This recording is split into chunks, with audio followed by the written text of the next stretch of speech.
Want to get the best possible video performance from your Sony ZV-E10?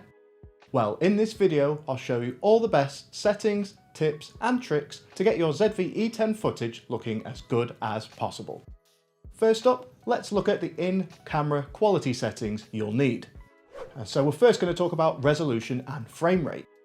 When it comes to video settings, the first things to consider is the resolution and the frame rate. And you can get to these settings in your camera by going to the Movie One Settings tab in the menu, then File Format Settings. So the important decision you have to make here is, do you want to prioritize frames per second or resolution? Effectively, would you rather have 4K resolution or 60 frames per second video? The ZV-E10 can record in 4K at up to 30 frames per second, and that does have a crop factor of 1.23, which will make your recorded area slightly smaller. 4K and its limited frame rate is great for cinematic looking footage with greater detail and less emphasis on action.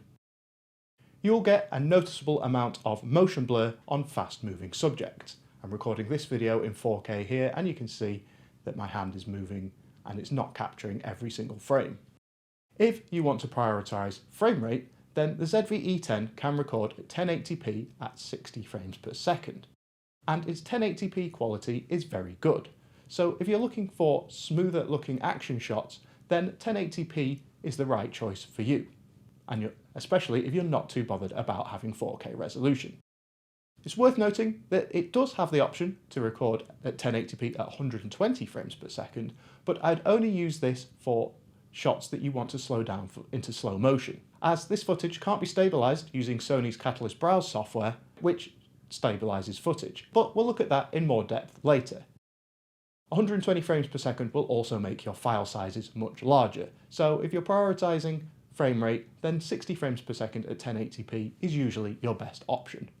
So to change these settings, under the file format option, you select whether you want 4K or 1080p first. Then, depending on the choice you've made here, the options available in the record settings selection will change. With 1080p selected, you'll get the choice of frames per second, such as 30, 60 or 120. Or if you're in the PAL region, that'll be 25, 50 and 100.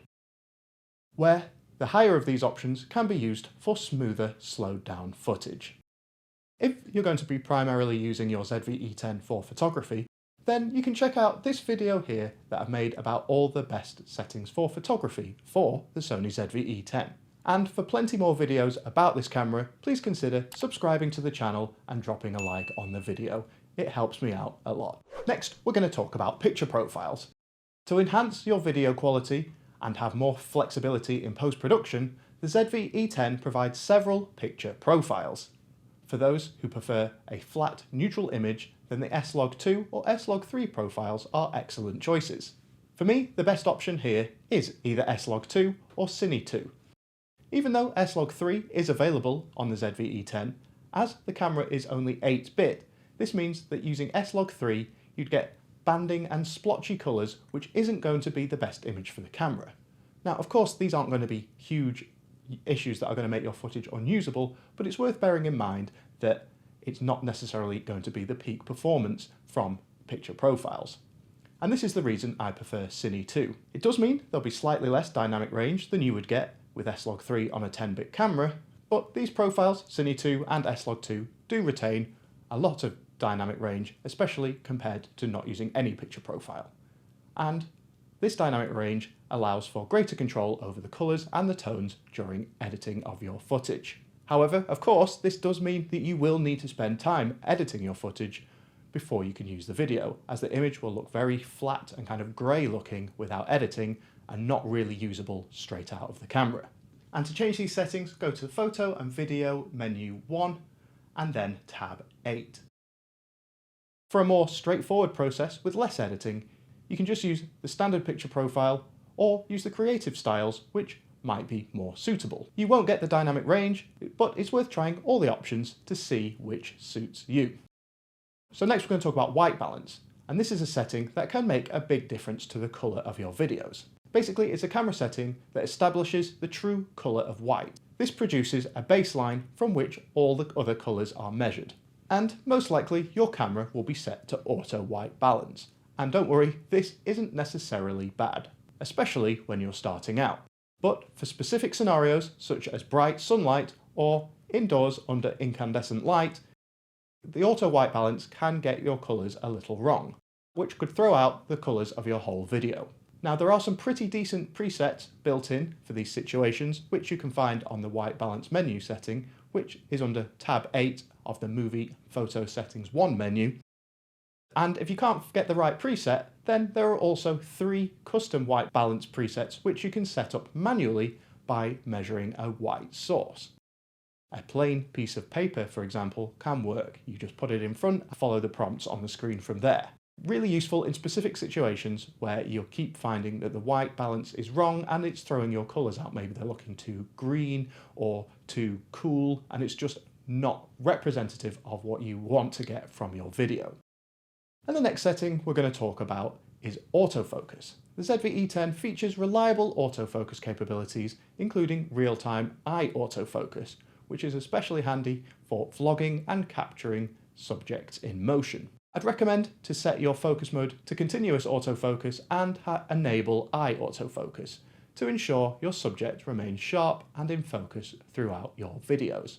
To change your focus mode, go to the Photo and Video menu 1 and then tab 4 and Focus Mode. And you can change this here to continuous autofocus and turn on eye autofocus as well.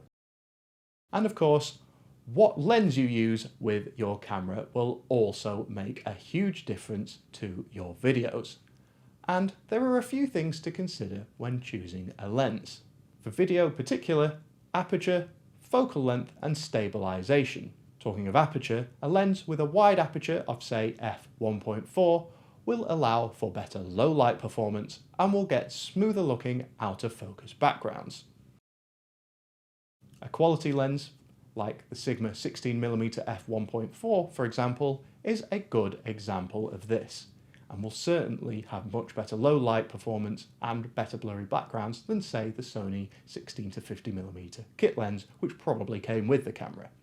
Now talking of focal length, this dictates how much of the scene of your camera will be able to be captured. So a wide focal length represented by a low millimeter number will capture more of your scene, but you'll need to be close to your subject for a close-up. A narrow focal length will capture less of your scene, but will give you more of a zoomed in feel.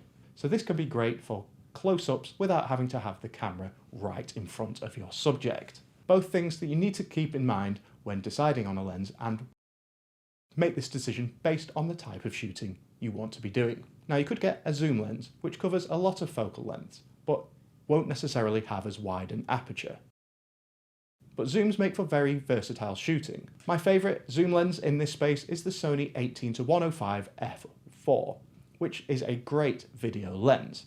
Its downsides is that it's not as great in low light or get quite as out of focus backgrounds, but that versatile focal length means that you can zoom in and out and just usually keep one lens on your camera while you're shooting. Now stabilization is of course very important for videos, as you don't want shaky footage. Now, the Sony ZV-E10 does have digital stabilization built into the camera, but pairing it with a lens with stabilization in, called OSS, Optical Steady Shot, on Sony lenses, will help make a big difference and keep your footage look less shaky. Now, the Sony 18-105 f4 lens I've just mentioned before does have this built in. Another reason why I think it's a good video lens. Now stabilization is less of a priority if you're going to be shooting on a tripod. Say here, I don't necessarily need an OSS lens, or you're going to be stabilizing using other means such as a gimbal. Another useful thing to know is that there is also Sony's own stabilization software called Catalyst Browse, which lets you stabilize shaky footage in editing. Now I won't go into this in great detail now, so for my full guide on how to do this, check out this video here where I run through exactly how to stabilize your footage. So there we go, there are some settings and tips and tricks for your Sony ZV-E10 to massively improve the quality of your video. You can use these settings to improve your video content. Now, of course, I've only scratched the surface of some of these concepts, So if there are any settings that you use that I haven't mentioned, let me know in the comments. But if you've enjoyed the video, please consider subscribing to the channel and dropping a like on the video. But until next time, see ya.